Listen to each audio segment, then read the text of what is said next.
Good evening, everyone. Thank you so much for joining us for Building Your Toolbox, a monthly educational series where individuals learn a new pain management strategy or skill. Tonight, we are thrilled to be with Christie Cox, a fierce pain advocate, as well as a U.S. pain volunteer peer leader, and she is going to be talking to us about mindfulness. Some of the things we will learn is how mindfulness can reduce pain-related stress and anxiety, breathing and grounding techniques during flare-ups, ways to incorporate mindfulness into your daily routine or on tough days, and the powerful connection between mindfulness, compassion, and pain management. So now I have the absolute distinct privilege of introducing our guest presenter, Christie Cox. Christie is a passionate advocate, coach, author, and wellness leader dedicated to helping others transform their lives by finding purpose in their pain. She is the founder of Journey to Joy, a platform rooted in the belief that we all have the power to create a savory, meaningful life. Christie also serves as a U.S. Pain Foundation advocate and volunteer peer support group leader. She is a board certified patient advocate, BCPA, which is definitely a mouthful, and is extensively trained in chronic pain, Ehlers-Danlos syndrome, mindfulness, and life transformation coaching. Her background includes certifications in mindful movement, Qigong, laughter therapy, and aquatherapy. With a degree in communications and a prior career as an award-winning executive in marketing, she brings both professional insight and personal passion to her work. Fueled by a sense of a higher purpose and self-actualization, Christie helps others bypass burnout and break through the lives of intention, authenticity, and joy. So we are so honored for her to be here tonight to talk more about mindfulness and really explore its role in pain management and to help empower us along our journey. So Christie, thank you so much. I'm going to turn the floor over to you. There you go. Yeah, great. Thank you, Nicole. And welcome, everyone. Thank you so much for joining us here tonight and for, showing up for yourself to learn a new skill and to provide a strategy for you to be able to cope with chronic pain. And mindfulness and meditation can be one of those tools for you. So, one of the reasons that we're here is I recently saw Nicole. We were together at a pain hackathon in Austin, and we were just talking about how crazy and chaotic things seem in the world right now. And I suggested to her, let's do a toolbox for this, calming down the chaos kind of toolbox session, because you know for those of us that are in chronic pain, or for just everyone in the world, we could all use a little calm right now. So most of you on here probably deal with chronic pain, but it's probably impacted even more by the feelings of being caught up in the things out of our control, especially like the world, and things may be happening in your life, or you're regretting something you said last week. And practicing mindfulness, we're going to go through kind of about that and what it can mean. And we're going to go through it in kind of a scientific way, where you can allow in the kind of woo-woo, or you can, let in a different kind of approach. So see if it's approachable for you.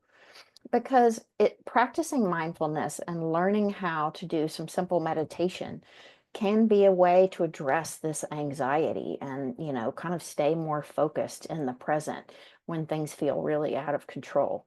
Because the definition of mindfulness is really being in the moment. You'll often hear about it being in the present moment.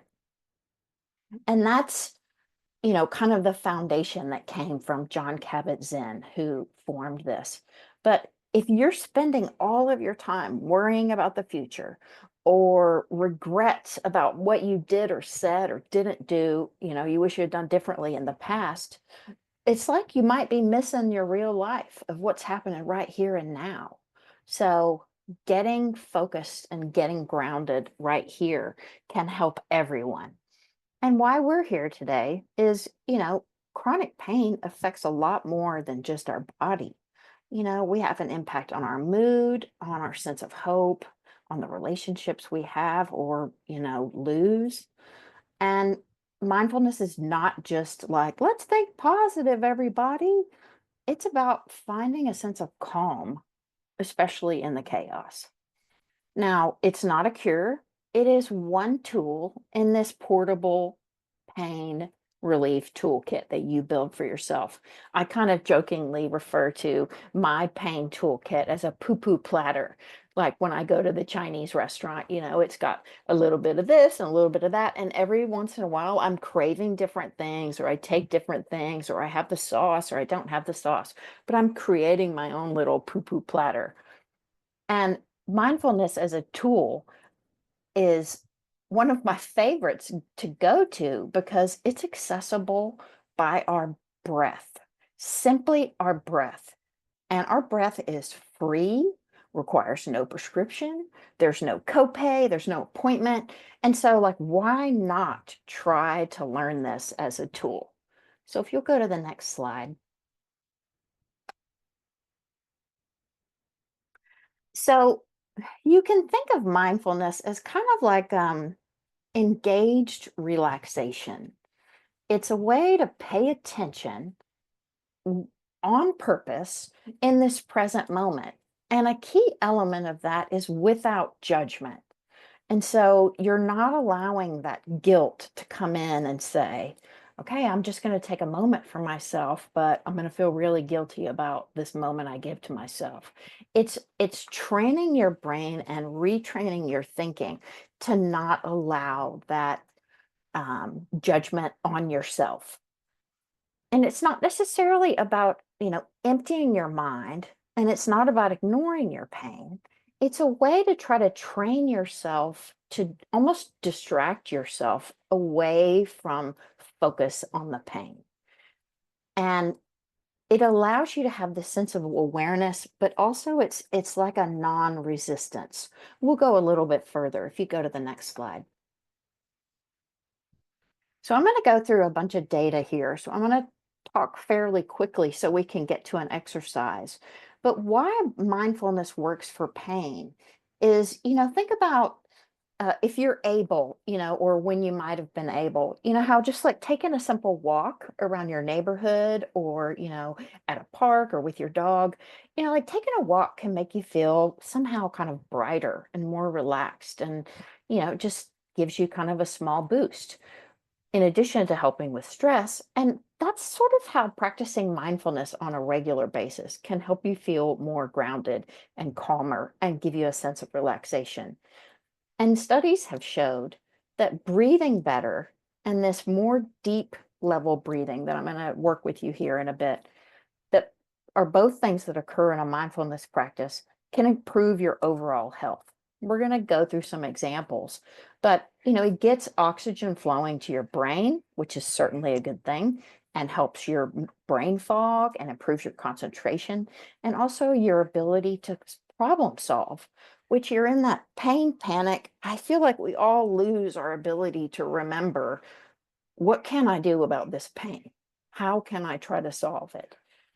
And, not surprisingly, mindfulness and meditation are closely linked and they are a little bit different.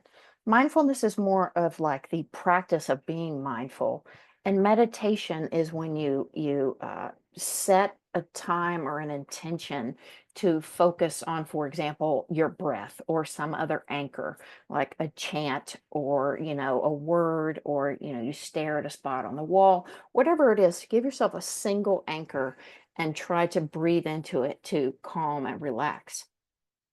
But you can feel differently physiologically because it shifts your relationship with pain by lowering your autonomic stress response. And we'll go through that. But it activates that side of your autonomic nervous system, is the parasympathetic nervous system, which is where the rest and digest live. And then that allows that other side, the fight or the flight, to kind of halt, even if it's only temporary. And we all need to stop the fight or flight to allow the healing to begin. And so it can reduce pain intensity, anxiety, and even inflammation in the body. Nicole, if you go forward. So the science behind it is, your brain doesn't actually know the difference of whether you're actually on vacation or you're vividly imagining that you're on vacation. And it's the same for the sense of safety. And so you can take a guided, visual meditation journey and train your brain to achieve that same result. You can learn how to create this calm and create a safe place, if only in your mind, because your body will start to believe it. And that happens through your vagus nerve. And this is how meditation can become medicine. Next slide. So many of you have probably heard about the vagus nerve. It's the main nerve, that's the cranial nerve that drives the parasympathetic system. And if you think of your nervous system, there's the gas and the brake. And the gas is kind of the go, go, go stress, fight or flight. Well, the parasympathetic is the brake, it's the calm one. But the vagus nerve is what connects everything from your brainstem down to your heart, your lungs, goes through your gut, and a lot of your major organs. And it's stimulated by your breath, or like sound, or the presence of cold, or gentle movement. And so, my joke is what happens in Vegas stays in Vegas. And so let's learn how to calm that chaos and create a way to learn how to control it. Next slide. So we're going to do a few little just practices of some basic types of breath work. And then we'll come back to this with a little more time. But I just want to give you an introduction. So not too much practical here, but I know these slides are going to be made available to you later if this is hard to remember. But the best way to begin a practice of mindfulness or to begin any kind of breath work as a beginner is to think of doing a rhythmic breath.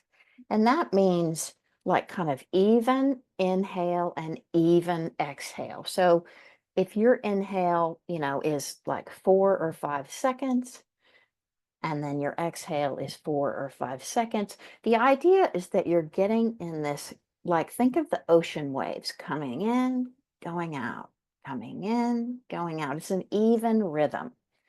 And so as you take a deep breath, and you can practice with me now if you'd like, you're taking it in, you're exhaling out, because other breath work that we'll talk about in a minute, we purposely do things where we want to change that number of seconds in and out for other reasons. Because as you advance and get more comfortable in doing breath work, if you can train yourself to extend the length of your exhale, that's a way to trick your brain into going into the calm. For example, maybe you inhale for your 4 or 5 seconds, and you try to exhale for just an extra half second or another second. And a way to think about doing this is imagine that you're inhaling through your nose, if that's possible for you, and then exhale through your mouth, and pretend that you had like an imaginary straw that you were pursing your lips around, like. And so when you exhale, that's going to restrict the amount of air that you're letting out. So it's going to take a longer amount of time for it to come out. And if you can do that for even like 3 to 5 breaths in and out and in and out, you might even start to notice that quickly that things start to calm down. Just extending that exhale. Another trick is get an actual straw, like a plastic straw or a paper straw, and, you know, exhale through that. If any of these practices are uncomfortable for you, then stop immediately and do what works for you. This is kind of just a general guidance. But the goal that you want to have is you want to breathe down into your belly breath. I'm sure you've heard this before. You don't want to breathe here in your chest, because if you imagine putting one hand on your chest and one down on your belly, as you take a deep breath, and you're welcome to do that now, you want to try to have the hand on your belly be the one that like rises or pushes out, and not the one on your chest. Because when we're in stress or pain, we shallow breathe. And so we're doing a lot of chest breathing, which is not as healthy. If we can just kind of give it a little extra to push and use that belly breath and push out that hand, that is a better way to initiate calm in our body. And that's how we engage in like the deep belly breath. So if you're practicing tonight, maybe 5 or 10 minutes before you go to bed, if you can even do like, place the two hands and work for just a couple minutes on getting that hand of your belly to go up and down, you'll sleep better tonight. And if you do it every night, you'll be surprised how the positive benefits will come around. You want to focus on that deep diaphragm kind of expansion. If you can't really see me, hang on. If you can imagine, sort of putting your hands like right under your breasts or around your rib cage. When you advance to a little bit more, if you try to expand that breath even further, where it's like that last part may even expand, into your hands, like in your rib cage on the side, if you're able. That's kind of another way to sort of graduate into, these are steps of progressing your breath work. The next phase into getting more advanced, and I know I'm talking fast, I have a lot to share, is the idea of having a holding breath pattern. And this is really helpful when you're in like an acute pain or almost like a panic attack. And it's a way to interrupt the pattern of what's going on in your breathing. And you may have heard of breathing techniques called like the 4-7-8 breath. And those numbers associate with these numbers of seconds that you're breathing. So like you would inhale for 4 seconds. The idea is you hold it for 7 and then try to exhale for 8, which if you're new to it can be really challenging. So if you don't feel like that's going to go successful for you the first few times you try, you are not failing at anything. There is no wrong way to do this. But if you can do the, 4, hold 7, exhale for 8, it is a way to like lower anxiety. Another more challenging breath you may have heard of is called box breathing, which is where the idea that, you're kind of making this imaginary box by breathing in for 4, holding for 4, exhaling for 4, breathing in for 4. And it's a little bit of a tricky, kind of almost a mind game to play to be able to do it. And if you're not practiced at it, it can also be challenging. So again, if this isn't working, stop and do what works for you. But these are things you can try later. And the last one is a little interesting, and this is based on left and right brain hemisphere activation. And this is called alternate nostril breathing. And you would simply do this, and all these are things you could Google to learn more. I'm certain there are tons of YouTube videos about this. But alternate nostril breathing is where you take a finger or a thumb or something and you place it on one of your nostrils and the other one is open. And so you would inhale through that one, and then you would alternate exhaling and inhaling by opening and closing, like the left and right side. So like inhale, switch, exhale. And this is happening all through your nose. You're inhaling and exhaling through your nose. Switch. Another one that's a little bit hard to get used to, and doing it for 4 or 5 seconds here together, you won't be able to feel the difference. But if you try it later, you might. But what that does is it's another brain trick to sort of kick you into a different state when you might be really in acute pain or discomfort. Next slide, please. All right, so I'm going to go through pretty quickly about some of the benefits of why you might want to do this, and then we'll get to the practice part. So mental and emotional health are improved. Anxiety and depression can be improved, and your sense of emotional regulation and your stress resilience get better. Um, and some of the things that we can get caught up in, like rumination or negative thought cycles, get better. And on each of these slides, I've shared like the research or a piece of research that backs this up for those of you that get interested in that sort of thing. Next slide, please. So regular practice does help regulate the autonomic nervous system by activating this rest and digest part of you, which lowers your heart rate and has been proven in research to lower your blood pressure. And it does what they call improve your vagal tone, which is this the vagus nerve being more activated. And a measurement that you can follow, and there's some apps, I'm going to share this with you later. The unit of measure that you can track on your vagal tone is called heart rate variability, or HRV. And it's a way that over time, you can measure like how calm you're able to get. Like not on a daily, it's not like you go, oh, I had a bad day. It's like you can look back and go, oh, past 3 months, I've gotten a lot calmer by doing this practice. Again, it reduces the chronic stress called cortisol. Next slide.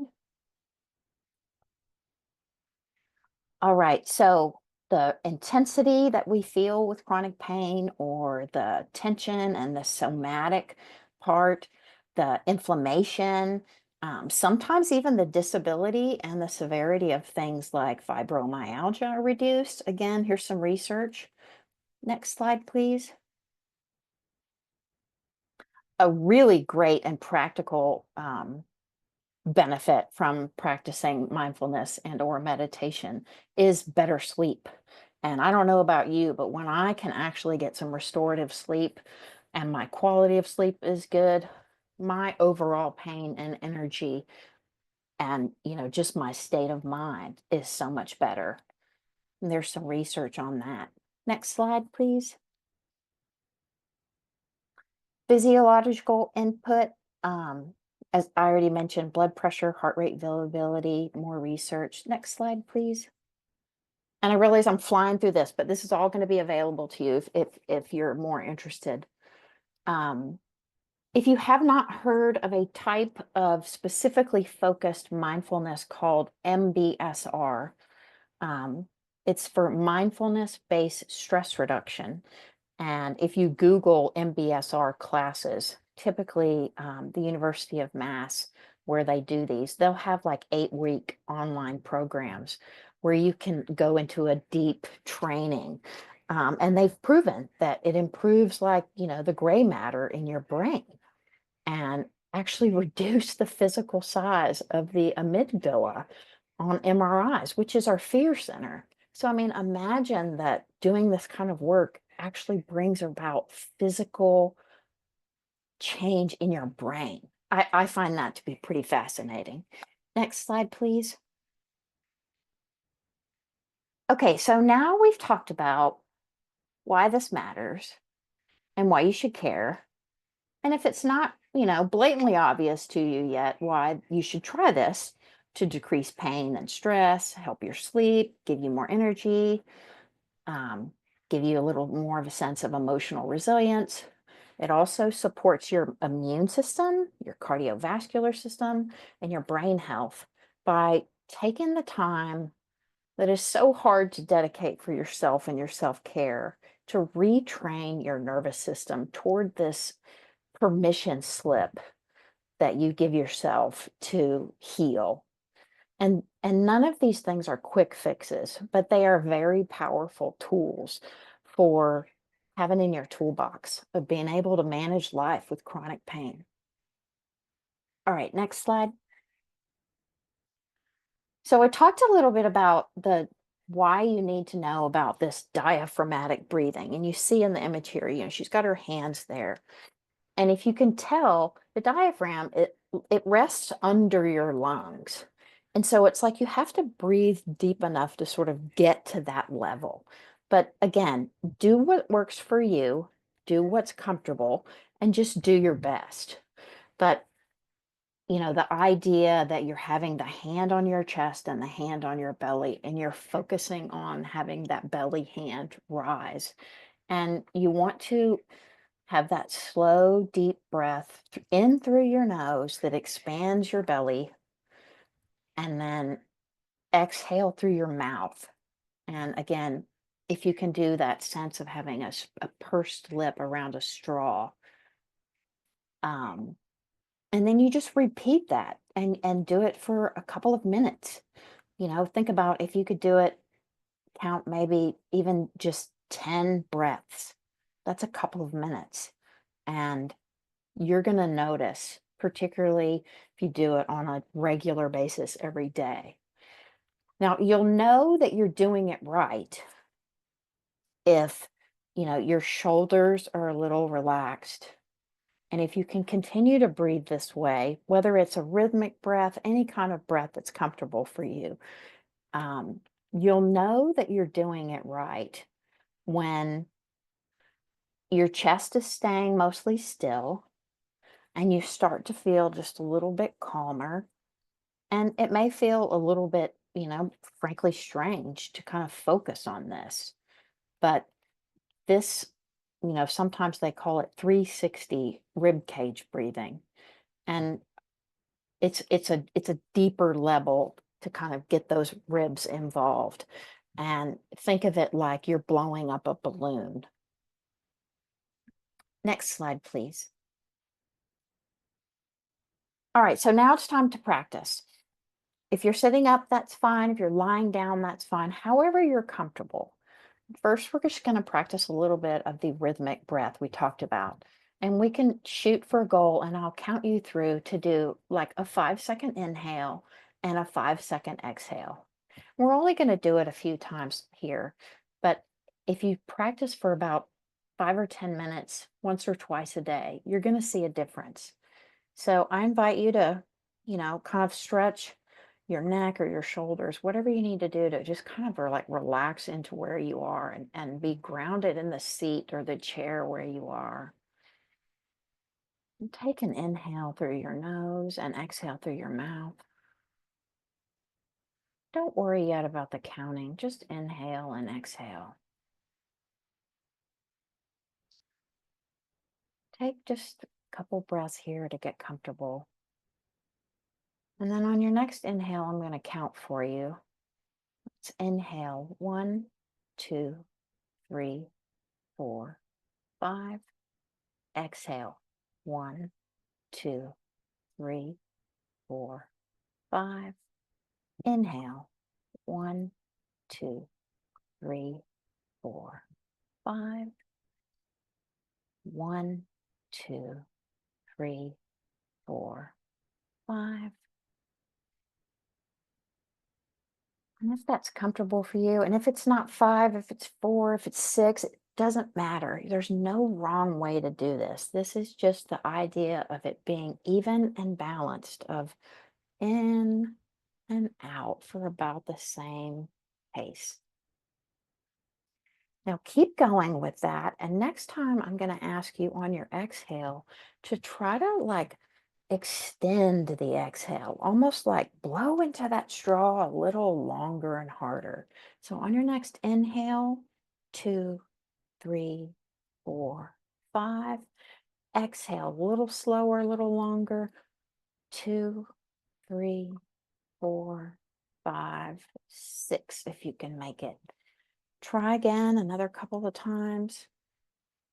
And as you exhale,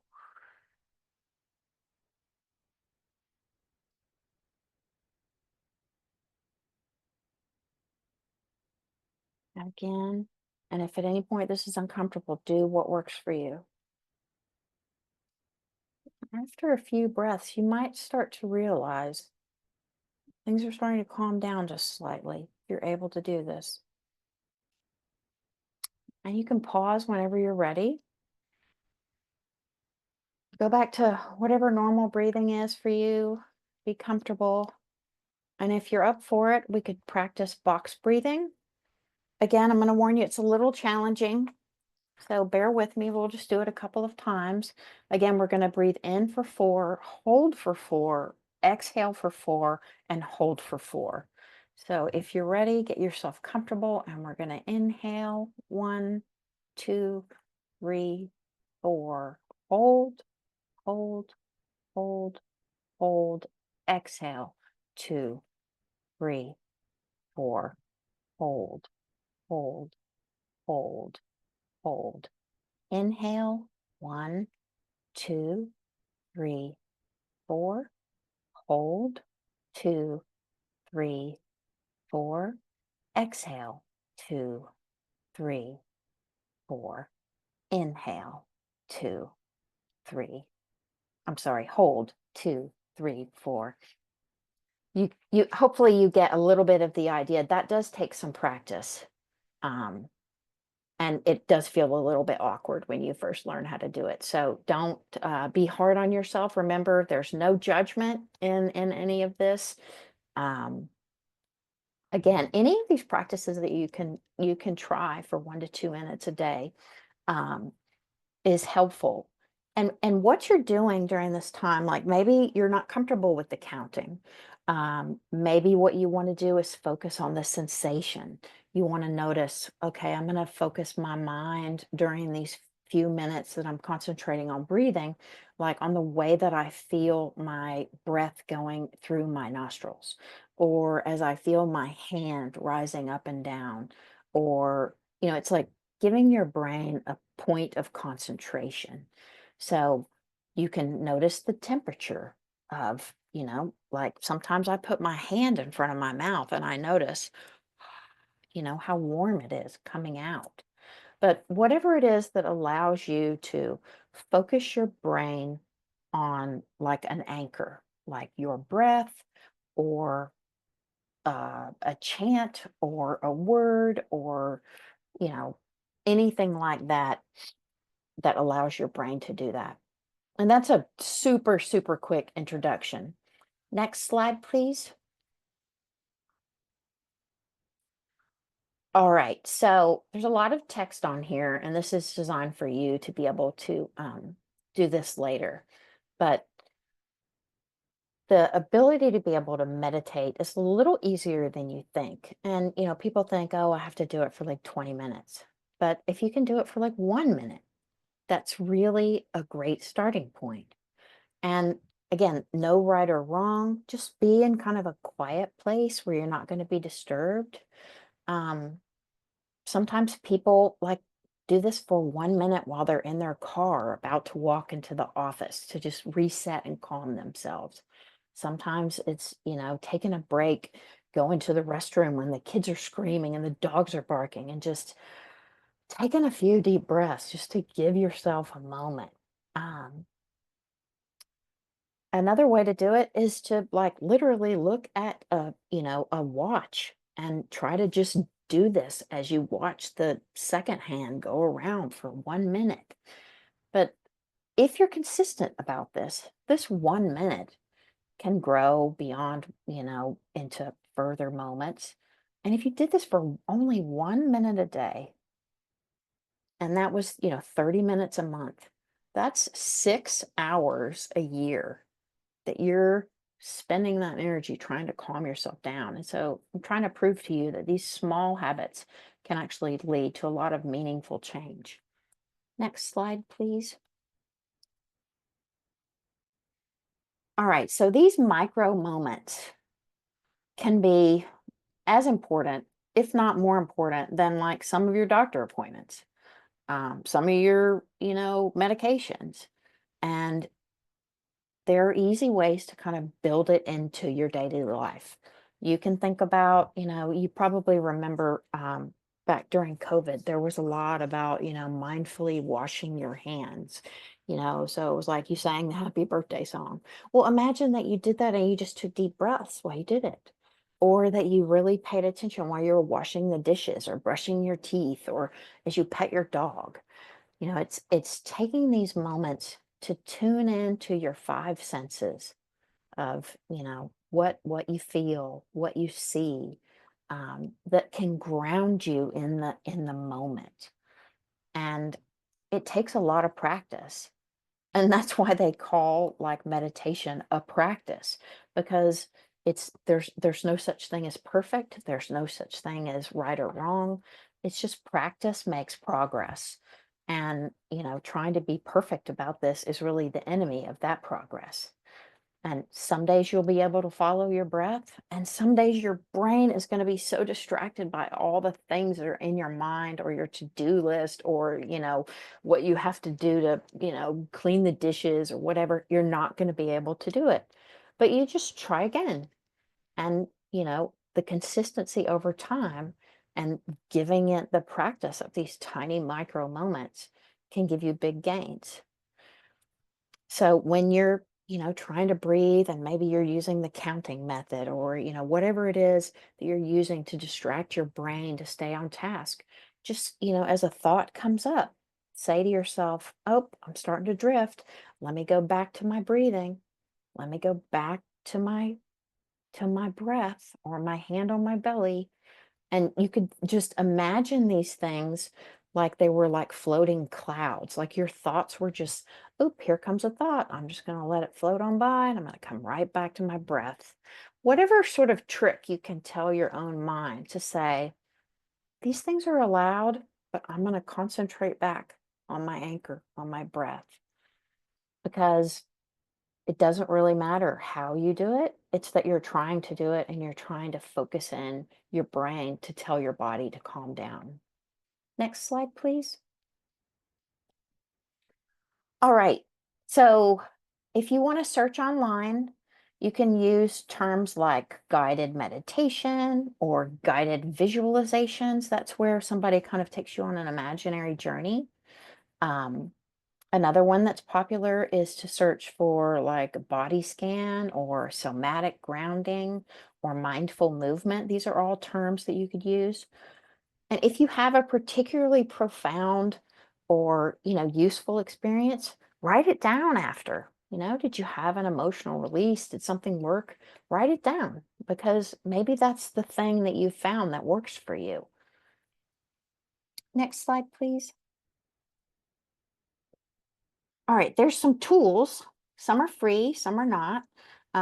One of the best apps out there is called Insight Timer, and it's free. You can download it, and they have like guided meditations for 5 minute, 10 minute, whatever it is.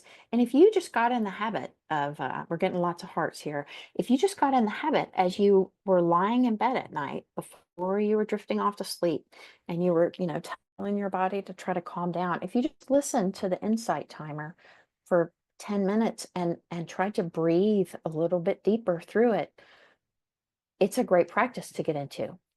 Another one is Headspace. And then the Calm app is probably the most well known, but it does require a paid subscription. But they have, guided meditations and movements, and they tell like there's like sleepy time stories where like someone reads you a story and kind of drifts you off into la la land for sleep. So if you want to try that, there's those options.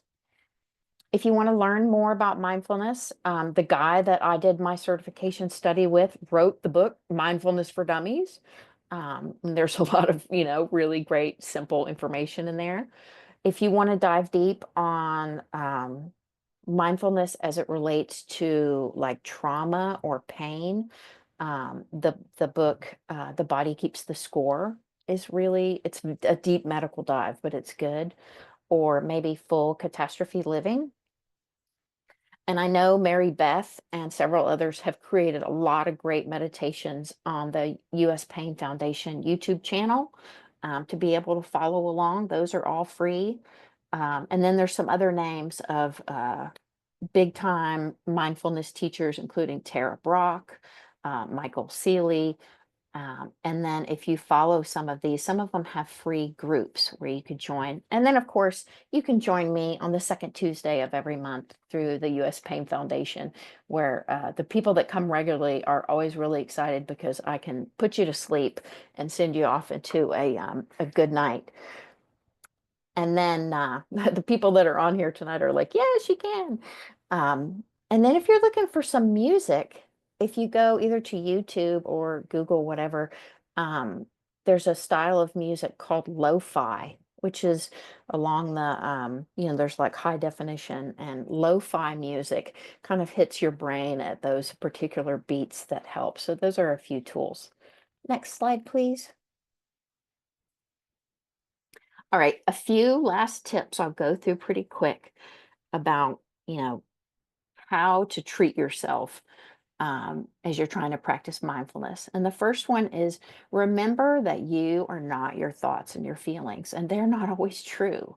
When you're doing mindfulness, if you sort of think of yourself as an observer of your thoughts and feelings as you're doing your breathing, and like if you can almost have the analogy of your thoughts and feelings are like trains, and they're arriving and departing. Or you can think of them like clouds, but you're on the platform and you decide whether or not you want to jump on board that train, or you can just let it keep going and keep with your breathing, sort of train your brain to think about that. When some of these uncomfortable feelings come up, you don't have to hop on that train. You can just watch that train and let it go. And, you always have that choice. So that's the first tip. The next slide, as I've mentioned, is focus in on your five senses to get this to be like grounding you in the present moment. And this is one of the most effective ways. And so if you're having a moment or you're struggling, like you might hear of the thing like, look around, for five things you can see and four things you can touch and three things you can hear. That may be hard for your brain to process. It is for me, especially in pain. And so I just look around like, well, there's a bird, and there's some leaves on that tree, and there's a post-it note that's a nice shade of yellow, whatever it is, just to switch your brain from whatever it's caught up in. And, what do you hear? Or what can you smell? Sometimes like bringing in a smell, like put on some hand lotion that has a scent. It can change, the way things feel. But you don't have to overthink it. It's like just noticing and appreciating these really small, ordinary moments. And you can do that through your five senses. Next slide, please. Now, the third tip is practicing self care like it was your new religion or your new hobby or your new, I'm writing you a permission slip right now that self care is not selfish and it's not optional. And for those of us in chronic pain, it's really essential. And so I want you to think about it like any other prescription.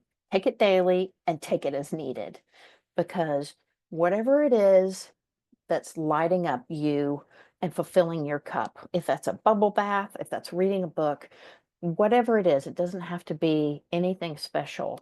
Just do it with like intention and notice what you're doing in the moments that you're doing it.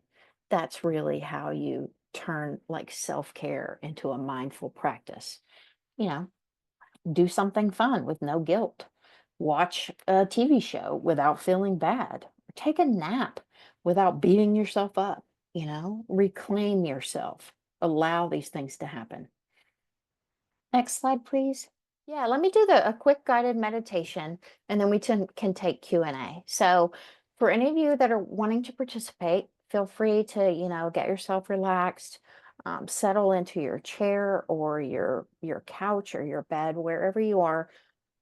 And I want you to begin that breathing practice, whatever is comfortable for you. If it's, just a simple, try putting your hand on your chest and your hand on your belly and see if you can concentrate on taking a deeper breath where that hand will rise a little bit more. And see if that one on your chest can kind of stay as still as possible. Just take a few inhales. And I want you to give yourself permission to just relax. I want you to allow your neck and your shoulders and all the tensions of the day. Just try to exhale it out with those first lips, extending the exhale if you can, if you're comfortable. If you're comfortable, I invite you to close your eyes or just have a downward gaze. As you give yourself these moments just to tune into you and what you need. And as you get this breath going, I want you to concentrate on how it feels like going in and out of your nostrils, or maybe how your hand is rising and falling on your belly. And each time a thought tries to distract you, remember that train. Just let that thought sit on that train and let it pass on by. Bring yourself back to paying attention to that breath, feeling that hand rise and fall. And this is the practice, retraining to come back to that anchor, back to your breath. And as you exhale, I want you to allow your body to relax a little further, a little softer, a little deeper into your chair or couch. Know that you are fully supported. You don't need to do anything.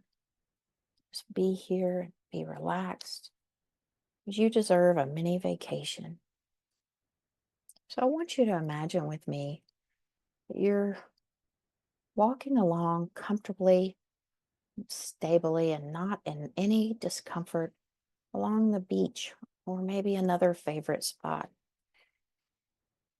I want you to smell. Can you smell that salty air? And as you feel the wind maybe on your face or blowing your hair, oh, it's like you're there.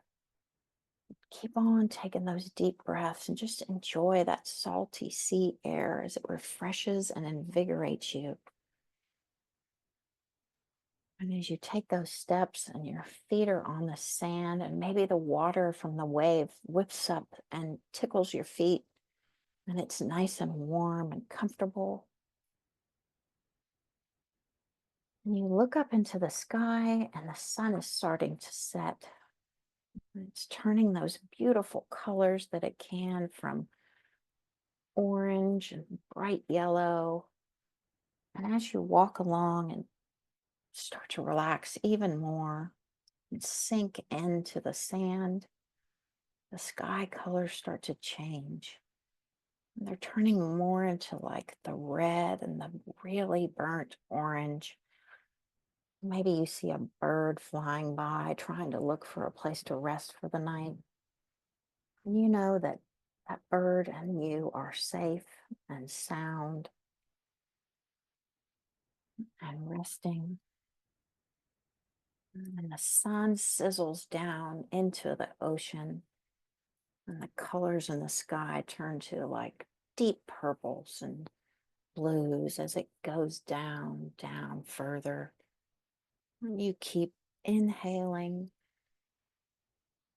and exhaling. What peace you have here. The sky is dark, and you can start to begin to see the stars as they light up the sky and remind you of the energy and the light that is within each of us. It allows us all to shine in our own ways. As you exhale again, I want you to sink further and further into your chair. Let those muscles of your jaws, your neck, and your shoulders just droop a little more. Like you just settled into the most comfortable spot on the earth and you're just being supported, held, safe. Maybe you have an imaginary blanket covering you. You deserve this rest. You deserve this comfort.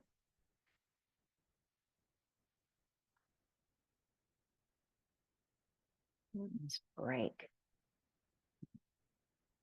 Take a couple more inhales.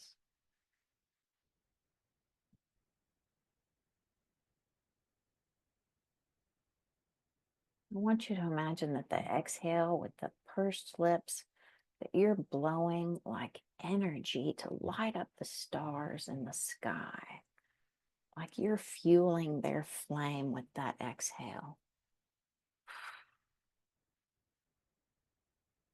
And they sparkle a little bit brighter because you're blowing them up.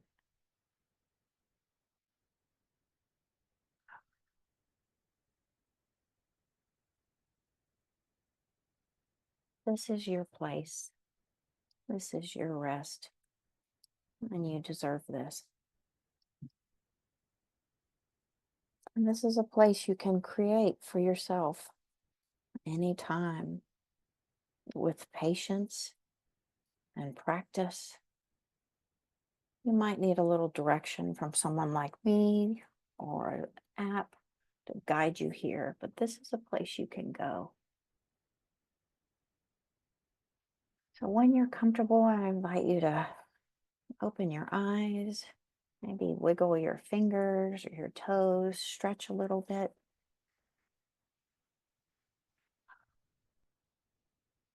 Welcome back to the room.